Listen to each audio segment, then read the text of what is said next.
Halo mas-mas guys, kembali lagi di channel Lukas bersama saya Alaika Faza. Kali ini kita akan belajar bagaimana membuat tabel distribusi frekuensi.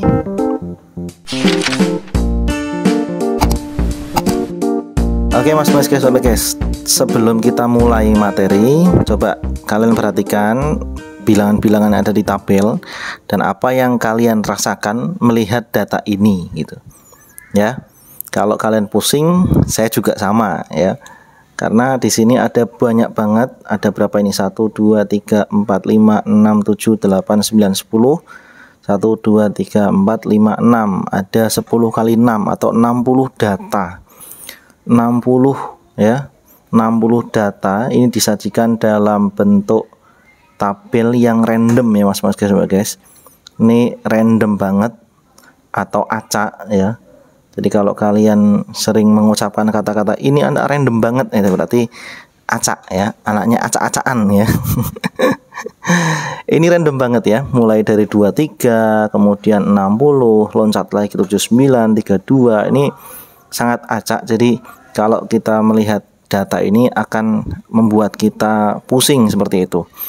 Nah, lalu bagaimana biar tabel ini itu atau kotak-kotak ini, data ini itu bisa kita baca dengan mudah? Gimana caranya? Tentu ada caranya ya. Nah, caranya adalah dibuat dalam bentuk tabel distribusi frekuensi. Ya, lalu bagaimana agar data lebih mudah dibaca? Yang pertama ya, diurutkan dulu datanya mas-mas guys. Jadi nanti data-data yang ada di tabel acak tadi itu kita urutkan mulai dari yang terkecil sampai yang terbesar ya. Dari kecil sampai terbesar dulu.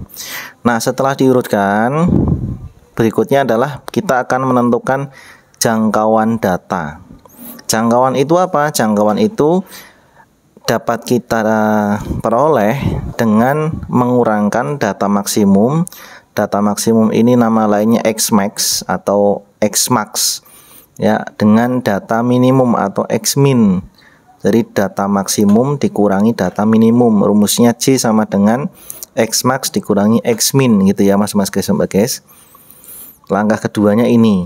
Langkah berikutnya nomor 3, kita akan menentukan banyaknya interval kelas atau K ya. Kalau tadi J ya jangkauan, sekarang adalah K atau banyaknya interval kelas.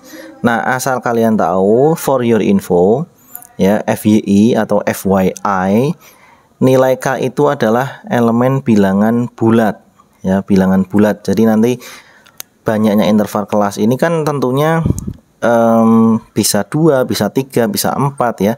Jadi kalau nanti ketemunya K ini adalah bilangan yang tidak bulat ya, bukan berarti bilangan kotak, bilangan lonjong, bukan ya. Maksudnya kalau ketemunya bilangannya koma-koma, misalkan 6,57 atau 6,67 atau 8,13, ini nanti kalian akan bulatkan menjadi bilangan bulat terdekat ya, pembulatan ke atas atau pembulatan ke bawah. Misalkan 6,57 bulatkan jadi 7, 6,67 bulatkan jadi 7, 8,13 bulatkan jadi 8. Seperti itu mas-mas guys.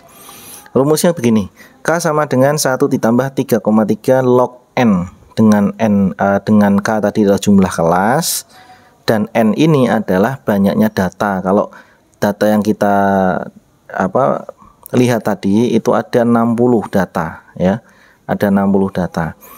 Nah, log ini kalau kita ngitung manual kita nggak bisa, kita nanti akan membutuhkan alat calcul ya, calculator. Atau kalian bisa gunakan laptop kalian, Excel bisa, kalian bisa gunakan kalkulator di HP kalian juga bisa, log N ya, log 60 nanti kalau kita gunakan data yang awal tadi. Jadi rumusnya K sama dengan 1 ditambah 3,3 log N. Tuh, diingat-ingat ya sambil dicatat di buku kalian. Nah, kemudian kita lanjut ke langkah keempat, yaitu menentukan panjang kelas atau P. Panjang kelas ini, panjang kelas itu apa sih? Panjang kelas itu misalnya gini, ada tabel misalkan ya, tabelnya itu 13 sampai 15, terus 16 sampai 18 gitu ya. Nah, ini berarti panjang kelasnya 13 sampai 15 itu panjang kelasnya ada 3 ya. Panjang kelasnya 3. Jadi 13, 14, 15, 16, 17, 18. Kemudian 19, 20, 21. Itu panjang kelasnya seperti itu Mas guys, Mbak guys. Nah, itu dicari dengan membagi jangkauan dengan banyak kelas ya. Membagi jangkauan dengan panjang kelas banyak kelas, sorry. P sama dengan J bagi K ya. P sama dengan J bagi K, ini ditulis juga, kalian dicatat ya. Oke. Nah, langkah keempat selesai. Seandainya sudah selesai, kita lanjut ke langkah berikutnya. Nah, langkah yang kelima adalah menghitung banyaknya frekuensi. Jadi kalau sudah tadi contohnya 13 sampai 15, terus 16 sampai 18, 19 sampai 21 dan seterusnya, itu nanti kan di sebelah kanannya ada frekuensi ya Mas guys. Ini yang nilainya 13 sampai 15 itu ada berapa data gitu ya. Misalkan 3, kemudian 16 sampai 18 berapa data, misalkan 6 ya. Atau 19 sampai 21 ada 10 data. Nah, kalian tulis seperti ini. Sehingga nanti hasil akhirnya adalah akan berupa tabel ya. Ini nilai ya, kemudian ini adalah frekuensi. Jadilah tabel distribusi frekuensi. Itu nanti tujuan kita ke sana Mas guys. Nah, sekarang kita coba ya, kita hitung atau kita ubah data yang random tadi menjadi bentuk tabel distribusi frekuensi. Saya sudah punya datanya tadi ya, saya ulangi. Nah, seperti ini ya. Jadi tadi tabel mentahnya sebelah kiri seperti ini, 23, 60, 79, 32, 57 dan seterusnya. Nah, langkah pertama ya, tadi masih ingat ya. Langkah pertama adalah mengurutkan datanya dulu Mas guys. Kok cepet banget Pak ngurutkannya? Iya, tentunya kan saya sudah punya ininya ya, bahan jadinya ya, bahan setengah jadinya kan ini. Ngurutkannya gimana Pak? Ya kalau kalian lihat ya harus manual ya, dicari, dipetani satu persatu. Tapi kalau misalkan mau pakai cara cepet ya ada pakai Microsoft Excel ya. Microsoft Excel kalau kalian bisa mainnya, ini kalian pakai sort ya. Di blok semua, ini dijajarkan dulu ke kanan atau ke bawah. Nanti dipilih ada menu sort namanya atau sortir dari yang terbesar ke terkecil, nanti akan ketemu. Tapi kalau misalkan di ulangan ya nggak usah buka Microsoft Excel ya, aneh sekali kan ulangan bukanya Excel, luar biasa ya. Ini manual ya, kalau misalkan kalian mengerjakannya di kelas ya pakai manual pas ulangan gitu. Oke, ini sudah urut ya, 10, 15, 17, 23, 25, 32 dan seterusnya sampai nilai maksimalnya adalah 98. Jadi nilai paling kecil ini disebut X min ya. Kemudian nilai yang paling besar ini disebut apa? X max. Gitu ya. Nah, tujuan kita menentukan X min dan X max ini adalah untuk mencari apa? Langkah kedua, mencari jangkauan. Next ya. Nah, sekarang langkah kedua adalah menentukan jangkauan. Jangkauan rumusnya apa tadi? Jangkauan sama dengan X max dikurangi X min. Masih ingat ya tadi ya, X max-nya 98, X min-nya 10. Sehingga jangkauannya adalah 98 kurangi 10, 88. Ya, jangkauannya ini. Nah, langkah ketiga adalah menentukan banyaknya interval kelas atau K ya. K rumusnya apa tadi? 1 ditambah 3,3 log N. Nah, N-nya banyaknya data ada 60 tadi ya, kotak-kotak tadi itu. Jadi 3,3 log 60. Nah, ini tak tunjukkan gimana caranya ngitung logaritma ya. Tinggal kita tulis saja seperti ini Mas guys. Log ya, log. Oh, sorry kok log dulu. 60 dulu. 60 baru di log. Nah, hasilnya adalah 1,778 ya.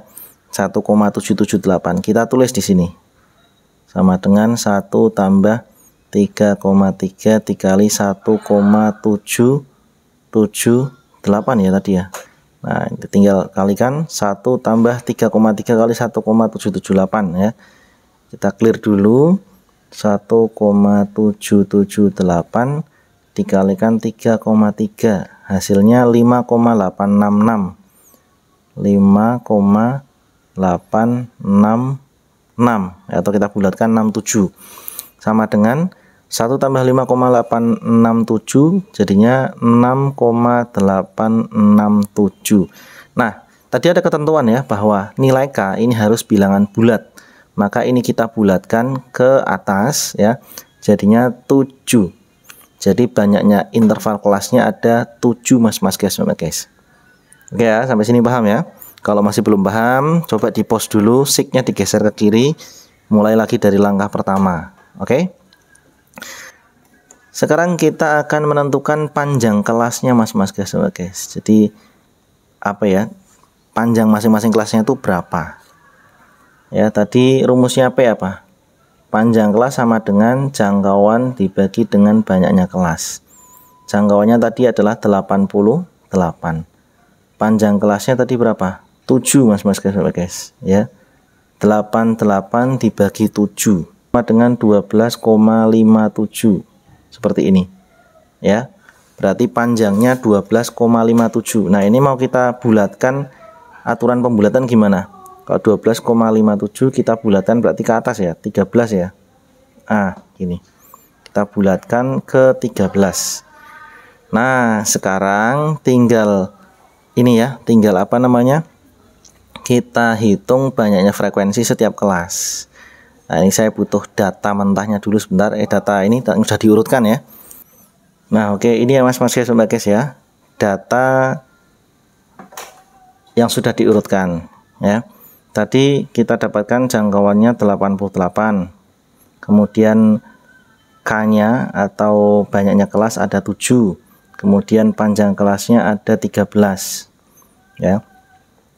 Kemudian kita akan hitung frekuensinya. Nah, frekuensinya bagaimana? Kan nilainya belum. Ya, betul. Pertanyaan yang sangat brilian ya. Kita buat dulu kelas-kelasnya mas guys.